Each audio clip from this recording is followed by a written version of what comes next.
Tonight, we reveal a little-known loophole in the state's domestic violence laws that allows violent predators to essentially profit off their crimes. Tara Rosenblum brings us No Way Out. Another piece? It's packing day for Laura Panic and her new husband, David. So what are you going to put in this one? The couple leaving their life in Nanuet behind I'm done. for a fresh start in Delaware. We're looking forward to a new beginning. Because she has reasons to want to leave her old life with her old husband, David, behind. 911, state your emergency. On a cold March night in 2011, Units responding. Suspect still at location.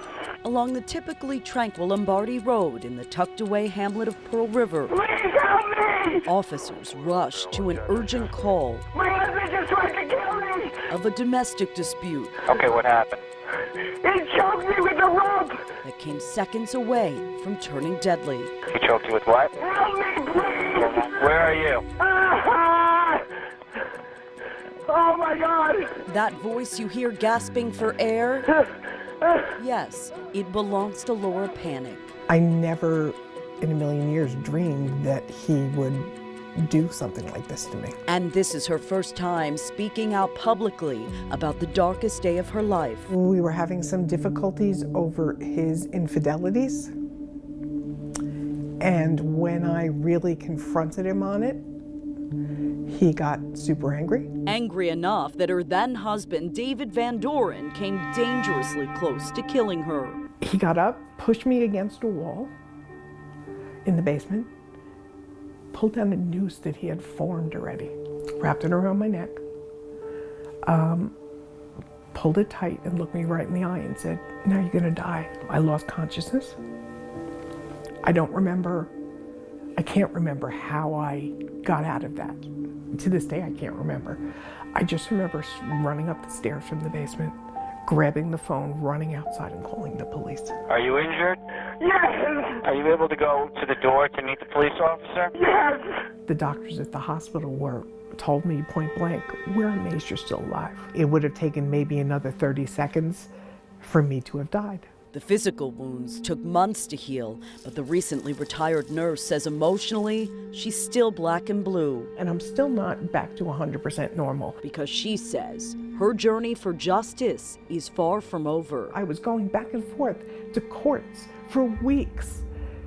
It wore me down to a nub. Eventually, the criminal case came to a conclusion with an 11-year prison sentence for Van Doren, but the divorce case dragged on for many months and ultimately ended with a judge ordering Panic to, get this, pay a portion of her pension to the man who nearly killed her. My first reaction was anger. And my second reaction was sadness. Panic retired 2 months ago, triggering the start of an $810 monthly payment to her ex-husband, better known these days as inmate 12A0143 at the Fishkill Correctional Facility. You don't have the right for me to give you money for trying to end my life. It's akin to a criminal profiting from their crime. How does this happen? I wish I had a concrete answer for you, Tara. I would hope that every judge, when confronted with domestic violence, significant domestic violence, I would think that would weigh in heavily.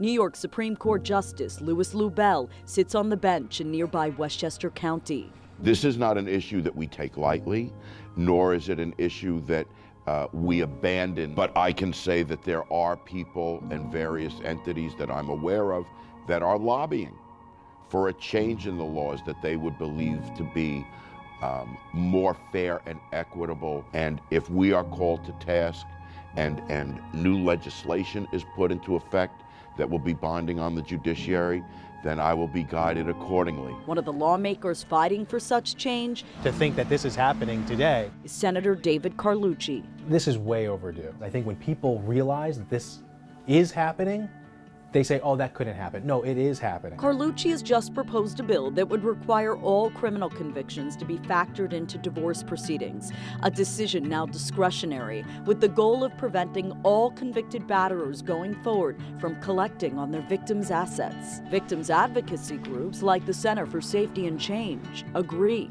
If a law exists that makes it possible for this to happen, it absolutely needs to be changed. Unfortunately, that change won't come fast enough to help Panic in New York, See if this will go in. who is now swapping states. You need to protect victims of true domestic violence. But maybe changing the law will prevent another victim Oh my God! Help me! from needing a fresh start.